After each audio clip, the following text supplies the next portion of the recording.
വിശദമായ വാർത്തയിലേക്ക്. മുസ്ലിം ലീഗിന് ഗുഡ് സർട്ടിഫിക്കറ്റ് നൽകിയ സിപിഎം സംസ്ഥാന സെക്രട്ടറി എം.വി. ഗോവിന്ദന്റെ പ്രസ്താവനയിൽ കരുതലോടെ നീങ്ങാൻ മുസ്ലിം ലീഗ്. കോൺഗ്രസുമായുള്ള ഭിന്നത മുതലെടുക്കാനുള്ള ശ്രമമെന്ന തിരിച്ചറിവിലാണ് ലീഗ് നേതൃത്വത്തിന്റെ പ്രതികരണങ്ങൾ. എന്നാൽ ഏകീകൃത സിവിൽ കോഡ് ഉൾപ്പെടെയുള്ള വിഷയങ്ങളിൽ കോൺഗ്രസ് നിലപാടിൽ മുസ്ലിം ലീഗിന് കടുത്ത അതൃപ്തി തുടരുകയാണ്. മുസ്ലിം ലീഗിനോടുള്ള പരമ്പരാഗത സമീപനം മറന്നുകൊണ്ടുള്ള സിപിഎം നേതാക്കളുടെ പ്രതികരണം ഇതാദ്യമല്ല. ഇടതുമുന്നണി കൺവീനറായ ചുമതലയേറ്റയുടൻ ലീഗിനെ മുന്നണിയിലേക്ക് ക്ഷണിക്കുകയായിരുന്നു ഇ.പി. ജയരാജൻ. ഇപ്പോൾ സംസ്ഥാന സെക്രട്ടറി എം.വി. ഗോവിന്ദനും. ലീഗ് തൊട്ടുകൂടാത്തവരല്ലെന്ന് പറഞ്ഞതിലൂടെ ലക്ഷ്യമിടുന്നത് യു.ഡി.എഫിലെ ഭിന്നത പരമാവധി മുതലെടുക്കലാണ്.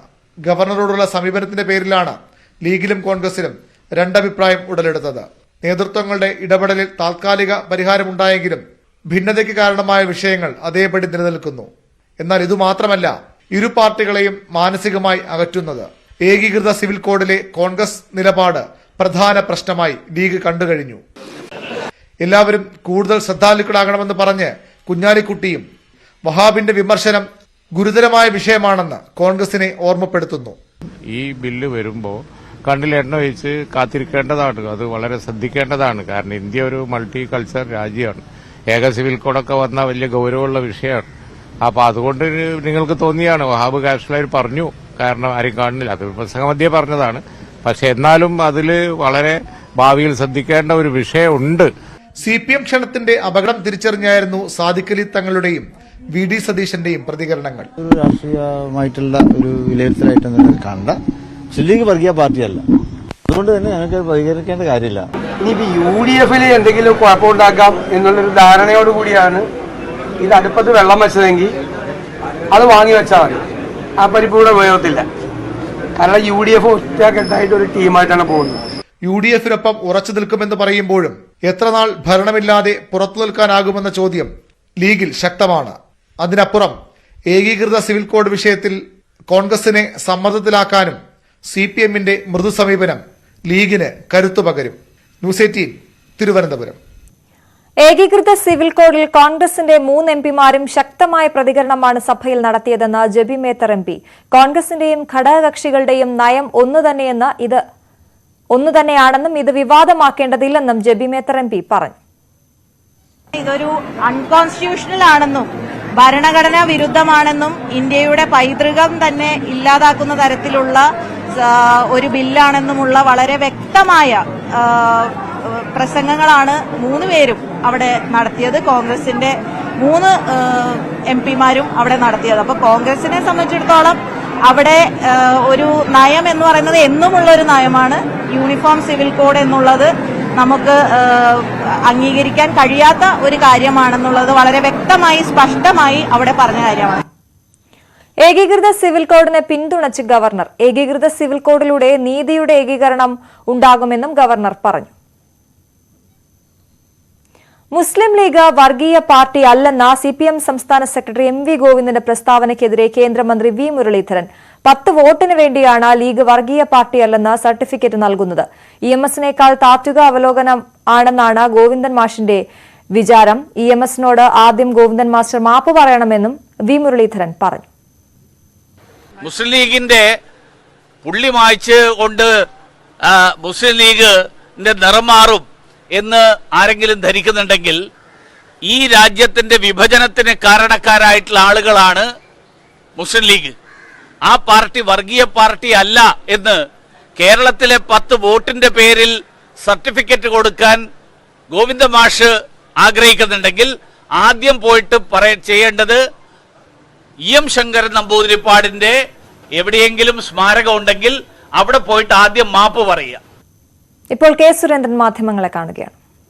ഇതര സമൂഹത്തിൽപ്പെട്ട ആളുകൾക്കോ പട്ടികജാതിക്കാർക്കോ പോലും ആ പാർട്ടിയിൽ അംഗത്വം കൊടുക്കുന്നില്ല. തികച്ചും വർഗീയമായ നിലപാടുള്ള ഒരു പാർട്ടിയാണ് മുസ്ലിം ലീഗ് എന്നുള്ള കാര്യം പകൽ പോലെ വ്യക്തമാണ്. ഇത്രയും കാലം ഇടതുപക്ഷ ജനാധിപത്യ മുന്നണി എടുത്ത ഒരു താത്വിക നിലപാടുണ്ട്. ഭൂരിപക്ഷ വർഗീയതയെപ്പോലെ തന്നെ ന്യൂനപക്ഷ വർഗീയതയും അപകടകരമാണ്, മുസ്ലിം ലീഗ് ഒരു വർഗീയ പാർട്ടിയാണ് എന്നുള്ള നിലപാടാണ് ഇത്രയും കാലം സിപിഎമ്മും ഇടതുമുന്നണിയും ഇവിടെ സ്വീകരിച്ചത്. എന്നാൽ ആ നിലപാടിനെ പരസ്യമായി തള്ളിപ്പറഞ്ഞുകൊണ്ട് മുസ്ലിം ലീഗ് ഒരു മതേതര പാർട്ടിയാണ്, അതൊരു വർഗീയ പാർട്ടിയല്ല എന്നിപ്പോ അവർ പറയുന്നത് മുസ്ലിം ലീഗിനെ മുന്നണിയിലെടുക്കാനുള്ള താൽപര്യത്തിന്റെ പേരിൽ മാത്രമാണ്. ഞങ്ങൾ നേരത്തെ തന്നെ ചൂണ്ടിക്കാണിച്ചിട്ടുള്ളതാണ്, മുസ്ലിം ലീഗിനെ ഇടതുമുന്നണിയിലേക്ക് ആകർഷിക്കാൻ വേണ്ടിയുള്ള നീക്കങ്ങൾ അണിയറയിൽ നടന്നുകൊണ്ടിരിക്കുകയാണ്. അതിനാക്കം കൂട്ടുന്ന പ്രസ്താവനയാണ് CPM സംസ്ഥാന സെക്രട്ടറിയുടെ ഭാഗത്തുനിന്ന് ഉണ്ടായിരിക്കുന്നത്. മുസ്ലിം ലീഗ് ഒരു തികഞ്ഞ വർഗീയ പാർട്ടിയാണ്. ഇതര മത സമുദായത്തിൽപ്പെട്ട ആളുകളോട് വിവേചനപരമായ നിലപാട് സ്വീകരിക്കുന്ന, വിഭാഗീയമായ നിലപാട് സ്വീകരിക്കുന്ന ഒരു പച്ചയായ വർഗീയ പാർട്ടിയാണ് മുസ്ലിം ലീഗ് എന്നുള്ള കാര്യം തർക്കമറ്റതാണ്. മുസ്ലിം ലീഗ് വർഗീയ പാർട്ടിയാണ് എന്നുള്ള കാര്യം ഇടതുമുന്നണി നേരത്തെ അംഗീകരിച്ചിട്ടുള്ള കാര്യമാണ്. ലീഗില്ലാത്ത ഭരണം കൊണ്ടുവരാനാണ് ഞങ്ങൾ ശ്രമിക്കുന്നതെന്ന് ശങ്കരൻ നമ്പൂതിരിപ്പാടും നായനാരും അച്യുതാനന്ദനുമടക്കം CPMന്റെ മുൻ മുഖ്യമന്ത്രിമാരെല്ലാവരും ആവർത്തിച്ച് പറഞ്ഞിട്ടുള്ളതാണ്.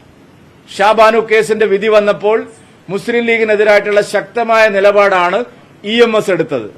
VS അച്യുതാനന്ദൻ മുഖ്യമന്ത്രിയായിരുന്ന കാലത്ത് മുസ്ലിം ലീഗിന്റെ വർഗീയ നിലപാടുകൾക്കെതിരായി പരസ്യ നിലപാടെടുത്തതാണ്.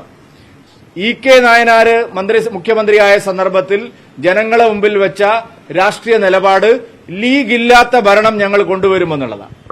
മുസ്ലിം ലീഗിനെ വർഗീയ പാർട്ടിയായി കണക്കാക്കി ഇത്രയും കാലം നിലപാടെടുത്ത ഒരു പാർട്ടി എന്തുകൊണ്ടാണ് ഇങ്ങനെ ഒരു യൂടേൺ ഒറ്റയടിക്കിപ്പോ നടത്തിയിരിക്കുന്നത്? ഇത് തികച്ചും കേരളത്തിൽ രാഷ്ട്രീയമായി ജനങ്ങളെ ധ്രുവീകരിക്കാനുള്ള, വർഗീയമായി ജനങ്ങളെ ധ്രുവീകരിക്കാനുള്ള നീക്കത്തിന്റെ ഭാഗമാണ്. UDFൽ നിന്ന് മുസ്ലിം ലീഗിനെ അടർത്തിയെടുത്ത് ഇടതുമുന്നണിയിൽ സ്ഥാപിക്കാനുള്ള ഗൂഢ നീക്കമാണ് ഇപ്പോൾ നടന്നുകൊണ്ടിരിക്കുന്നത്. അപായകരമായ ഒരു രാഷ്ട്രീയ നീക്കമാണിത്. മഹാഭൂരിപക്ഷം വരുന്ന ഹിന്ദു സമുദായത്തിൽപ്പെട്ട ആളുകളാണ് CPMന്റെ അടിത്തറയും നട്ടെല്ലും. CPM അംഗങ്ങളിൽ മഹാഭൂരിപക്ഷവും, അവർക്ക് വോട്ട് ചെയ്യുന്നവരിൽ മഹാഭൂരിപക്ഷവും ഭൂരിപക്ഷ സമുദായത്തിൽപ്പെട്ട ആളുകളാണ്. ആ സമുദായത്തിനെതിരായി പരസ്യമായ നിലപാട് സ്വീകരിക്കുന്ന, വർഗീയ ശക്തിയായിട്ടുള്ള പല രാജ്യദ്രോഹ നിലപാടുകളും സ്വീകരിക്കുന്ന മുസ്ലിം ലീഗിനെ മുന്നണിയിലെടുക്കുന്നത് ആത്മഹത്യാപരമായ ഒരു നിലപാടാണ് ഇടതുമുന്നണി ഇപ്പോൾ സ്വീകരിക്കുന്നത്. CPI ഉൾപ്പെടെയുള്ള പാർട്ടികൾ ഇപ്പോൾ പരസ്യമായ അഭിപ്രായം പറയുന്നുണ്ടെങ്കിലും അവര് എല്ലാ കാര്യത്തിലും സംഭവിക്കുന്നത് പോലെ CPMന് കീഴടങ്ങി ലീഗിനെ മുന്നണിയിലെടുക്കാനുള്ള നീക്കത്തിന് അവരും വഴിപ്പെടുമെന്നാണ് മനസ്സിലാക്കേണ്ടത്. കേരളത്തെ സംബന്ധിച്ചിടത്തോളം ജനങ്ങളെ മതപരമായി ഭിന്നിപ്പിക്കാനുള്ള, ധ്രുവീകരണത്തിനുള്ള ഒരു ആസൂത്രിത അജണ്ടയാണ് CPM ഇപ്പോൾ നടപ്പാക്കുന്നത്. ഇത് വിനാശകരമായ ഒരു രാഷ്ട്രീയ നിലപാടാണ്. 4 വോട്ടിനു വേണ്ടി നാടിന്റെ താൽപര്യങ്ങൾ ബലികഴിക്കുന്ന നിലപാടാണ് ഇത്. ഈ കേരളത്തിലെ ജനങ്ങൾ ഈ നിലപാടിനെ തള്ളിക്കളയണമെന്നാണ് ഞങ്ങൾക്ക് പറയാനുള്ളത്. CPM സംസ്ഥാന സെക്രട്ടറി MV ഗോവിന്ദൻ പറഞ്ഞത് മുസ്ലിം ലീഗ് വർഗീയ പാർട്ടി ആകുന്നത് SDPയുമായിട്ട് കൂട്ടുകൂടുമ്പോഴാണ് അതിനെയാണ് വർഗീയ പാർട്ടി എന്ന് പറയുന്നത്. അങ്ങനെയെങ്കിൽ CPM പല തദ്ദേശ സ്ഥാപനങ്ങളിലും SDPയുമായിട്ട് കൂട്ടുകൂടുന്നുണ്ട്. എങ്ങനെയാണ്? അല്ല, SDPയുമായി കൂട്ടുകൂടുന്നതിന് മുമ്പും മുസ്ലിം ലീഗ് വർഗീയ പാർട്ടി തന്നെയാണ്. മുസ്ലിം ലീഗ് സുലൈമാൻ സേട്ടു അതിന്റെ പ്രസിഡന്റായിരുന്ന കാലത്ത് രാജ്യത്തിന്റെ റിപ്പബ്ലിക് ദിനം ബഹിഷ്കരിക്കാൻ ആഹ്വാനം ചെയ്ത പാർട്ടിയാണ്. മുസ്ലിം ലീഗ് പല ദേശീയ നിലപാടുകളിലും രാജ്യത്തിനെതിരായിട്ടുള്ള നിലപാടാണ് സ്വീകരിക്കുന്നത്. SDPയും CPMും തമ്മിൽ പലയിടത്തും രാഷ്ട്രീയമായിട്ടുള്ള സഖ്യങ്ങളുണ്ട്. കേരളത്തിലെ പല തദ്ദേശ സ്ഥാപനങ്ങളിലും പോപ്പുലർ ഫ്രണ്ടുമായി ചേർന്ന് ഭരണം നടത്തുന്നവരാണ് CPM എന്നുള്ളത് എല്ലാവർക്കും അറിവുള്ള കാര്യമാണ്. അതുകൊണ്ട് അത്തരം വ്യാഖ്യാനങ്ങളെല്ലാം നടത്തുന്നത് അതിവേഗം മുസ്ലിം ലീഗിനെ ഇടതുമുന്നണിയിലേക്ക് എത്തിക്കാനുള്ള തത്രപ്പാടിന്റെ ഭാഗമായിട്ടുള്ളതാണ്. ഇത് കേരളത്തിലെ ജനങ്ങൾ മുഖവിലക്കെടുക്കാൻ പോകുന്നില്ല. കെ സുരേന്ദ്രൻ മാധ്യമങ്ങളെ കാണുകയായിരുന്നു. മുസ്ലിം ലീഗ് വർഗീയ പാർട്ടി എന്ന നിലപാടാണ് ഇതുവരെ CPM സ്വീകരിച്ചത്. ഇപ്പോൾ അത് മാറ്റി പറയുന്നത് ലീഗിനെ ഇടതുമുന്നണിയിലേക്ക് ചേർക്കാനായാണ്. അത് ആത്മഹത്യാപരമാണ് ആ തീരുമാനം എന്നും കെ സുരേന്ദ്രൻ പറയുന്നു. ഇടവേള.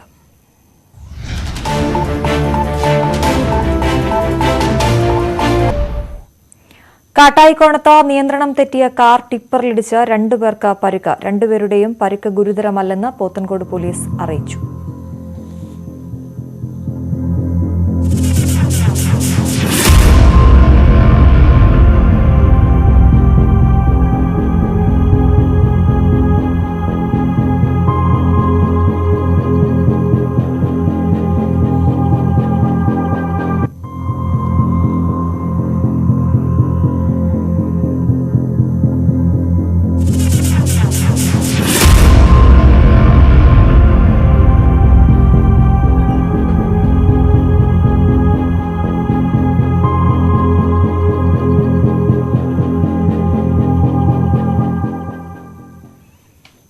ആരോഗ്യവകുപ്പിലെ നഴ്സിംഗ് കൌൺസിലിൽ വഴിവിട്ട നിയമനം നടത്തി സർക്കാർ. ഡെപ്യൂട്ടി രജിസ്ട്രാർ തസ്തികയിൽ നിയമിച്ചത് മതിയായ യോഗ്യതയില്ലാത്തയാളെ.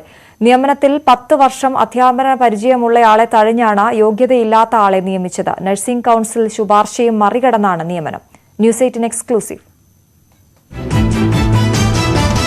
കഴിഞ്ഞ ഓഗസ്റ്റിലാണ് നഴ്സിംഗ് കൌൺസിൽ ഡെപ്യൂട്ടി രജിസ്ട്രാർ തസ്തികയിലേക്ക് അപേക്ഷ ക്ഷണിച്ചത്. യോഗ്യത നഴ്സിംഗ് സ്കൂളിലെ പ്രിൻസിപ്പൽ അല്ലെങ്കിൽ 8 വർഷത്തിൽ കുറയാത്ത അധ്യാപക പരിചയം. 2 അപേക്ഷകളാണ് ലഭിച്ചത്. ഒന്ന് 10 വർഷത്തിലധികം അധ്യാപക പരിചയമുള്ള ബിനു സദാനന്ദൻ, 2 1 വർഷവും 10 മാസവും പ്രവൃത്തി പരിചയമുള്ള ആശാ പി നായർ. ഇതിൽ അധ്യാപക പരിചയത്തിന് പുറമെ നഴ്സായും സർവീസുള്ളയാളാണ് ബിനു സദാനന്ദൻ. ഇവരെ തഴഞ്ഞാണ് ആശാ പി നായരെ ആരോഗ്യവകുപ്പ് നിയമിച്ചത്. ജോലിയിൽ പ്രവേശിച്ച് പ്രൊബേഷൻ കാലാവധി പോലും പൂർത്തിയാക്കാതെയാണ് യോഗ്യതയുള്ളവരെ വെട്ടി ആശയെ തിരികെ കയറ്റിയത്.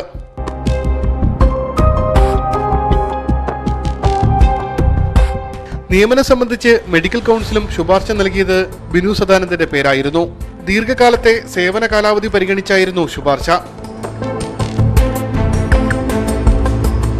ഇടതുപക്ഷ സർവീസ് സംഘടനയായ NGO യൂണിയൻ പ്രവർത്തക കൂടിയാണ് നിയമനം ലഭിച്ച ആശാ പി നായർ. സംസ്ഥാനത്ത് പഠിക്കുന്ന ജനറൽ നഴ്സിംഗ് വിദ്യാർത്ഥികളുടെ പരീക്ഷാ നടത്തിപ്പ്, അതിനുശേഷം അവരുടെ രജിസ്ട്രേഷൻ അടക്കമുള്ള നിർണായക ചുമതലകളുള്ളവരാണ് ഡെപ്യൂട്ടി രജിസ്ട്രാർമാർ. ഇവിടെയാണ് യോഗ്യതയുള്ളവരെ തഴഞ്ഞ് ഇഷ്ടക്കാരെ സർക്കാർ തിരികെ കയറ്റിയത്. മെഡിക്കൽ കൌൺസിൽ ശുപാർശ പോലും പരിഗണിക്കാതെയാണ് സർക്കാരിന്റെ നിയമനം. Umesh Balakrishnan, news 18, Thiruvananthapuram. Deputy registrar തസ്തികയിലേക്ക് ആശാ പി നായരുടെ പേര് നഴ്സിംഗ് കൌൺസിൽ ശുപാർശ ചെയ്തിട്ടില്ലെന്ന് നഴ്സിംഗ് കൌൺസിൽ അംഗം സിബി ന്യൂസ് 18നോട്. ആശാ പി നായർക്ക് യോഗ്യതയില്ല, പേരെങ്ങനെ വന്നു എന്ന് പരിശോധിക്കണം. അടുത്ത കൌൺസിലിൽ നിയമനം ചോദ്യം ചെയ്യുമെന്നും സിബി ന്യൂസ് 18നോട് പറഞ്ഞു. ആവശ്യത്തിന് യോഗ്യതയില്ലാത്ത ആശ എന്നുള്ള പേര് പോലും സർക്കാരിലേക്ക് പോയത് എങ്ങനെയാണെന്നുള്ളത് അന്വേഷിക്കേണ്ടതുണ്ട്. അടുത്ത കൌൺസിൽ യോഗത്തിൽ ഇത് ചോദിക്കേണ്ടതുണ്ട്. കാരണം നമ്മൾ അന്ന് 12/8 ഈ കൌൺസിൽ കൂടുന്നത്. 12/8 കൌൺസിൽ എടുത്ത തീരുമാനം ബിനു സദാനന്ദൻ പറയുന്ന എറണാകുളം ആലപ്പുഴ നഴ്സിംഗ് സ്കൂളിലെ ട്യൂട്ടറിനാണ് വന്ന അപേക്ഷകളിൽ NOC ഉണ്ടായിരുന്നതും ആവശ്യത്തിന് എക്സ്പീരിയൻസ് ഉണ്ടായിരുന്നതും. അപ്പോ അദ്ദേഹത്തിന്റെ പേര്, ബിനു സദാനന്ദൻ എന്ന് പറയുന്ന മാഡത്തിന്റെ പേര് മാത്രം സർക്കാരിലേക്ക് വിടാനാണ് കൌൺസിൽ യോഗം തീരുമാനിച്ചിരുന്നത്. പക്ഷേ ഇപ്പോ കാണുന്ന വാർത്ത അനുസരിച്ച് ആശാ പി നായരുടെ പേര് കൂടി സർക്കാരിലേക്ക് പോയി. അങ്ങനെ ഒരു 2 പേരുകൾ ദർശന പുണ്യം തേടി. ശബരീശ ദർശനം ഇൻ അസോസിയേഷൻ വിത്ത് നമ്മളെ അറിയുന്ന, നമ്മുടെ ആവശ്യങ്ങൾ അറിയുന്ന ഒരേ ഒരു gold loan company, ICL Fincode.